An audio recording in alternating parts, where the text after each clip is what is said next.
Hello students and welcome back to channel Siraj tech daily study. आज foreign currency का lecture number 7 होगा, जिसे हम कवर करेंगे नए points of foreign currency. Start करेंगे आज का क्लास।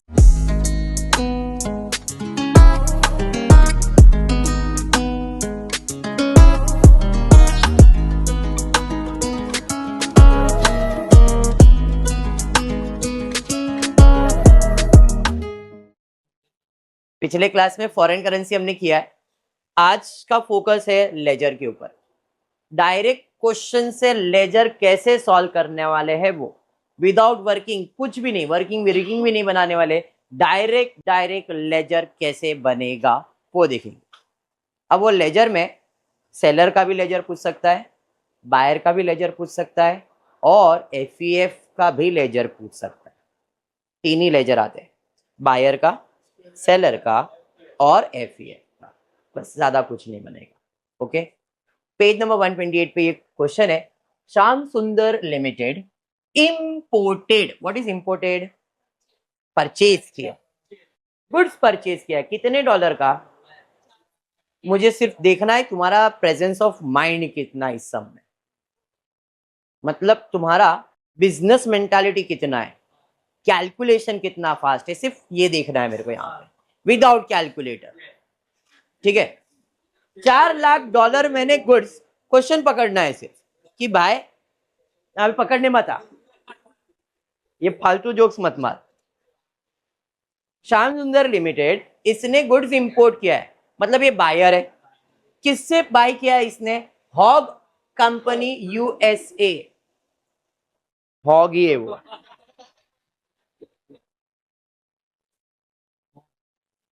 आप बच्चे पाल रहा हूं ना, मेरे को कसम से ऐसा लग रहा है टीवाई को ही पढ़ा रहा हूं ना मैं।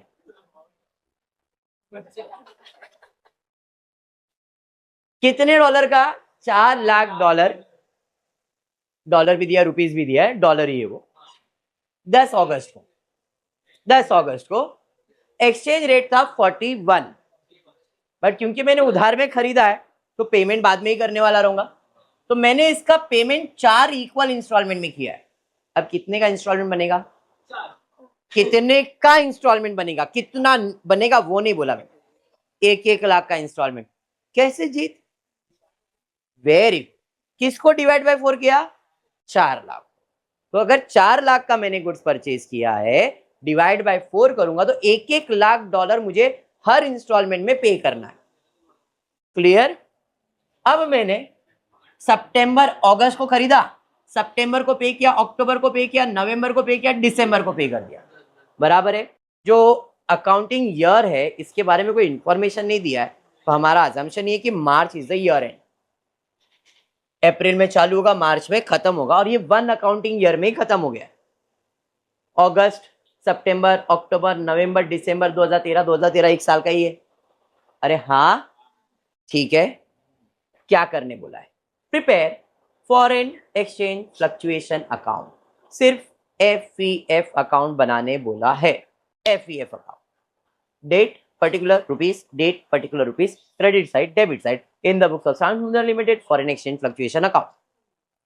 अब फॉरेन एक्सचेंज फ्लक्चुएशन अकाउंट का मतलब फायदा होगा तो क्रेडिट, नुकसान होगा तो डेबिट, सिर्फ यही देखते अपन, और कुछ भी। तूने खरीदा कितने में खरीदा, पैसा दिए, ये सब नहीं, खाली फायदा या नुकसान। सबसे पहला 10 अगस्त को मैंने परचेज किया, उससे एफईएफ को कुछ फर्क पड़ेगा? उसने पहला पेमेंट 10 सितंबर को किया, पेमेंट करेगा, उससे एफईएफ को कुछ फर्क पड़ेगा? लेकिन पेमेंट जब भी करेगा हम देखेंगे फायदा हुआ या नुकसान। मैंने कितने में खरीदा था, पैसा कितना दे रहा हूं, ज्यादा दे रहा हूं, कितना ज्यादा दे रहा हूं? 1.25 ज्यादा दे रहा हूं। कितने डॉलर पे? तो 1 लाख डॉलर इंटू 1.25 करो,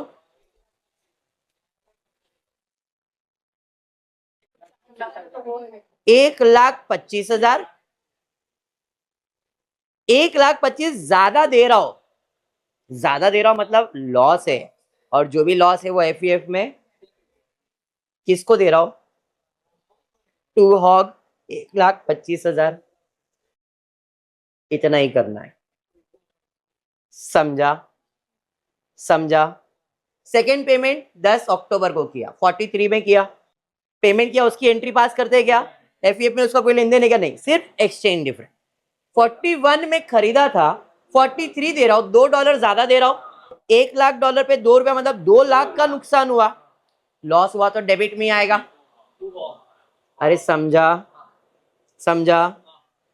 फिर पेमेंट कर रहा हूं 10 नवंबर को, ज्यादा ही दे रहा हूं $2.5, 1 लाख पे मतलब 2.5 लाख का लॉस। फिर दिसंबर में 43.7, अभी भी ज्यादा दे रहा हूं 2.7, तो 2,70,000 का भी लॉस। कोई बैलेंस है क्या? क्लोजिंग करेंगे, साल खत्म हो गया तो 2 लाख 3 लाख सॉरी 6 7 8,50,000 और 8,75,000 45। मैंने 75 बोला तो हाँ बोला। 845 बैलेंस भी 845 आएगा बाय प्रॉफिट एंड लॉस। खत्म हो गया सम। ये सम आएगा 7 मार्क 8 मार्क के लिए, ऐसे छोटे सम्स। समझा ये? पक्का? डायरेक्ट एफईएफ, वो डायरेक्ट सेलर का भी अकाउंट मतलब हॉक का भी पूछ सकता था। समझ में आ रहा है? ऐसे क्वेश्चंस में लेजर पूछ सकते हैं। जैसे अभी नेक्स्ट क्वेश्चन टेक्स्ट बुक में पेज नंबर है 129, ऐसा क्वेश्चन पूछा है और क्या पूछा है? Prepare WMS account in the books of Raman Industry Limited for the year ended 31st March 2013। WMS कौन है ये अपने को मालूम है क्या? पढ़ेंगे क्वेश्चन। 31 अक्टूबर को रमन इंडस्ट्री लिमिटेड एक्सपोर्टेड मतलब बेचा, किसको गुड्स बेचा? समझ में आया? मतलब WMS कौन है? बायर है। हम कौन है? सेलर। मुझे इसका अकाउंट बनाना, बायर का अकाउंट बनाना है, किसके बुक में? सेलर के बुक में। Prepare WMS account in the books of Raman, मतलब मेरे पॉइंट ऑफ व्यू से मैं सोचूंगा। समझ में आ रहा है? WMS के पॉइंट ऑफ व्यू से नहीं, तो मैं लेजर बना रहा हूं। WMS account for the year ended. अब कॉलम क्या है? फॉरेन एक्सचेंज में मतलब एफईएफ में कॉलम क्या बनता है और इधर कॉलम क्या बनता है, फर्क समझो। डेट पर्टिकुलर, क्योंकि ये डॉलर में डील करता है, ये डॉलर में डील करता है क्या? तो ये फायदा नुकसान देखता है। अब यहाँ पे कितना डॉलर पेंडिंग है वो उसका हिसाब दिखाना पड़ेगा, तो कॉलम में डॉलर, रेट, कॉस्ट। जैसे इन्वेस्टमेंट अकाउंटिंग किया था, नॉमिनल वैल्यू, इंटरेस्ट, कॉस्ट, पिछले सेम में करण याद रखा है करण ने। बस बस बस, no personal. USD rate cost, USD rate cost, इतना समझ में आ गया? हाँ। अब वर्किंग फिर नहीं बना रहा हूं, आपको चाहिए वर्किंग बना सकते हो, मैं डायरेक्ट सिखा रहा हूं। मेरा ये अजम्पशन है कि अभी जितने सम्स किए उसका थोड़ा कैलकुलेशन दिमाग में रहेगा। 31 अक्टूबर, खाली मैं एक कैलेंडर बना के दे देता हूं ताकि तुमको विजन क्लियर रहे। ऐसे तो डायरेक्ट कर सकता हूं बट तुमको विजन समझ में आ जाए इसके लिए विजन। 31 मार्च, अप्रैल, मई, जून, जुलाई, अगस्त, सितंबर, अक्टूबर,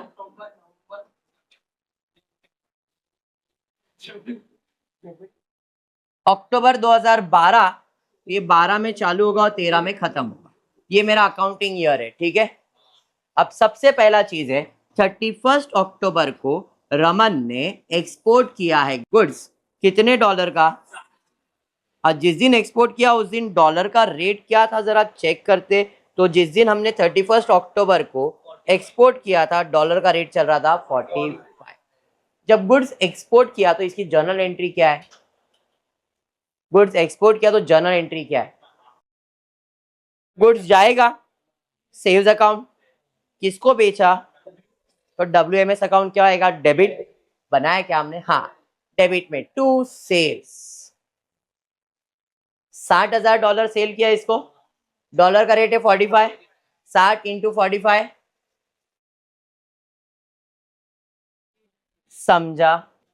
तो पहला अक्टूबर में सेल्स की एंट्री आ गई, अंडरस्टूड? अब क्योंकि मैंने सेल्स अकाउंट बनाया नहीं उसका दूसरा इफेक्ट दिया नहीं, खाली इतना ही आएगा। फिर अक्टूबर के बाद उसका पेमेंट आया। अब पेमेंट दिसंबर, फरवरी, मार्च, अप्रैल और मई, ये तो न्यू अकाउंटिंग ईयर हो गया, बराबर है। तो ये अपना प्रीवियस और ये न्यू ईयर है। तो पहले अपन इसका हिसाब करते, बाद में सेकेंड ईयर की बात करें। पहला पेमेंट $18,000 का मिला है 44 में। पेमेंट मिला है तो एंट्री क्या है, पैसा आएगा। कैश अकाउंट डेबिट बनाए क्या, किसने दिया रहेगा, उसका अकाउंट क्या हो जाएगा, क्रेडिट, उसका अकाउंट हो जाएगा क्रेडिट बाय कैश और बैंक। कितना पेमेंट किया उसने, $18,000। कितने में किया, 44 में। समझा। जब भी पेमेंट करेंगे तो हम लोग क्या कैलकुलेट करते हैं, एफईएफ। तो बेचा कितने में था, 45। पैसा कितना आया, लॉस हो गया मुझे। जो भी लॉस है एफईएफ डेबिट, तो इसका अकाउंट क्या आएगा, क्रेडिट। तो इसका अकाउंट में क्रेडिट बाय एफईएफ अकाउंट। कितना, $18,000 पे एक, यानी कि 18,000। अब यहाँ पे डॉलर में नहीं प्रेजेंट करेंगे क्योंकि लॉस डॉलर कम ज्यादा करता नहीं है, सिर्फ रुपीस को बदलता है। तो सिर्फ 18,000 आएगा इधर, कुछ भी नहीं। अरे समझा। हाँ, फायदा नुकसान में डॉलर नहीं बढ़ता या कम होता है। क्लियर है, पक्का। तो ये आपका पहला एंट्री डन, डायरेक्ट किया, समझा है। सेकेंड, $12,000 का भी पेमेंट रिसीव होगा।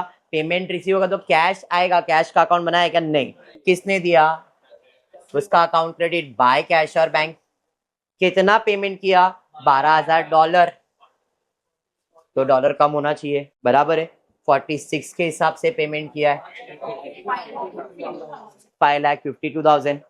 फायदा हुआ या नुकसान, बेचा था 45 में, पैसा मिला 46, मतलब $1 का प्रॉफिट हुआ।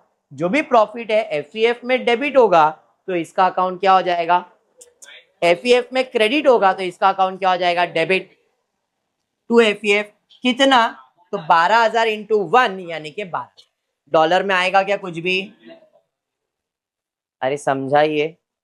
फिर 10 मार्च फिर से $12,000 का पेमेंट किया है। पेमेंट किया तो पैसा जा रहा है, सॉरी आ रहा है, कैश अकाउंट डेबिट और इसका account credit by cash bank. $12,000 43 के हिसाब से, समझ में आ गया, क्लियर। फायदा या नुकसान, सर लॉस। 43 है, 45, $2 का लॉस हो गया, इधर डेबिट तो उसका अकाउंट हो जाएगा क्रेडिट। कितना, 12 इंटू 2 24,000 का नुकसान। अरे ये समझ में आ गया। साल खत्म होने वाला है, अब जब साल खत्म होता है तो अपन क्या कैलकुलेट करते हैं, बैलेंस कितना है। तो बैलेंस कितना है, और 31 का डॉलर का रेट दिया है क्या, यह है ना। अगर ये 18,000 का पेमेंट कर देता तो डॉलर का रेट क्या चल रहा है, मैंने कितने में बेचा था, मुझे फायदा होता या नुकसान, $1 का नुकसान होता। जो भी नुकसान होता इधर डेबिट तो उसका अकाउंट हो जाता क्रेडिट बाय एफईएफ। कितना, 18,000 पे $1 का नुकसान यानी कि 18,000। समझाइए। अब साल खत्म हुआ, जब साल खत्म हुआ तो उधर क्लोजिंग करेंगे, ठीक है। अब क्लोजिंग करेंगे तो इसको कितने का सामान बेचा था, 60,000, उसने इतना ही पेमेंट किया है, तो अकाउंट में कितना बैलेंस आना चाहिए, 18,000, और डॉलर का रेट कितना आना चाहिए, 44। मतलब 18,000 इंटू 44 करो, कितना आ रहा है, 7,92,000 उसके अकाउंट में बैलेंस आना चाहिए। डॉलर में 18,000 आना चाहिए और कॉस्ट में 7,92,000 आना चाहिए। चेक करते आता है या नहीं। 60,000 60,000 माइनस करो, देखो कितना आ रहा है यूनिट। 60,000 में से सब माइनस करो, देखो कितना आ रहा है, 18,000 आना चाहिए, नहीं आ रहा मतलब गड़बड़ है। आ गया 18,000। अभी कॉस्ट का टोटल लिया 27,12,000, 27,12,000 माइनस करो, कितना आना चाहिए, मैंने अभी आपको बताया 7 लाख। देखो माइनस करके 7,92,000 आना चाहिए बैलेंस, नहीं आ रहा है मतलब गड़बड़ है। आ रहा है, मैंने क्रॉस चेक करना बता दिया, समझा। बैलेंस लिखते हैं इसको, इधर का क्लोजिंग है तो नेक्स्ट ईयर का वो बन जाएगा ओपनिंग।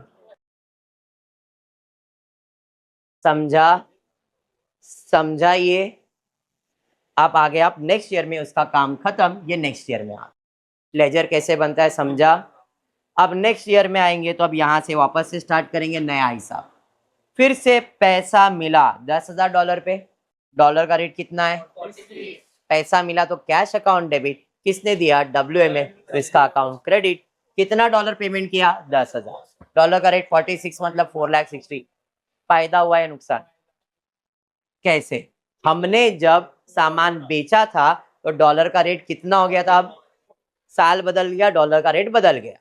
44 में बेचा था और पैसा 46 यानी कि $2 ज्यादा मिल रहा है। कितने डॉलर पे 10,000 पे, मतलब 20,000 का प्रॉफिट है। जो भी प्रॉफिट है एफईएफ में क्रेडिट, तो इसका अकाउंट हो जाएगा डेबिट। 20,000 डॉलर वॉलर आएगा क्या, तो ये 10,000 डन, समझाइए। फिर आते हैं 8,000, पेमेंट रिसीव करेंगे। पेमेंट रिसीव करेंगे मतलब पैसा आएगा कैश अकाउंट डेबिट और उसका अकाउंट क्या हो जाएगा क्रेडिट। बाय कैश और बैंक $8,000, डॉलर का रेट है 47। इधर भी मुझे फायदा ही हो रहा है बिकॉज 44 में बेचा था, 47 मतलब $3 ज्यादा मिल रहा है। कितने डॉलर पे 8,000 पे, 8 इंटू 3 यानी कि 24,000 का प्रॉफिट है। इसका अकाउंट क्रेडिट और उधर हो जाएगा डेबिट। बराबर, कुछ भी बैलेंस है क्या, प्रॉब्लम टैली हो जाना चाहिए।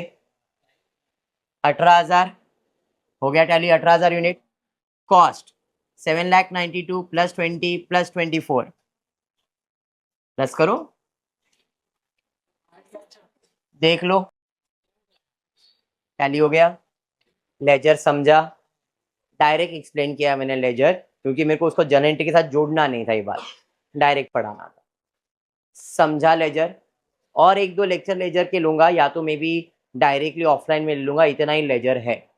तो टेक्स्ट बुक में एक ही सम है लेजर का और बाकी कुछ भी नहीं, ठीक है पक्का। तो एफईएफ अकाउंट कंप्लीट होता है, मतलब 7 lectures are enough to complete your FEF account. Clear, तो मोस्टली इसका शायद अगर रिकॉर्ड करूं तो रिकॉर्ड करूं, नहीं तो वाइंड अप करूंगा एफईएफ, ऑफलाइन का अपना देख लेंगे, बट इतना ही एफईएफ अकाउंट। ओके, आज के क्लास में इतना ही करते हो। होपफुली वीडियो पसंद आया तो प्लीज वीडियो को लाइक कर देना, फ्रेंड ग्रुप में शेयर करना, चैनल को सब्सक्राइब करना। Thank you for watching the video.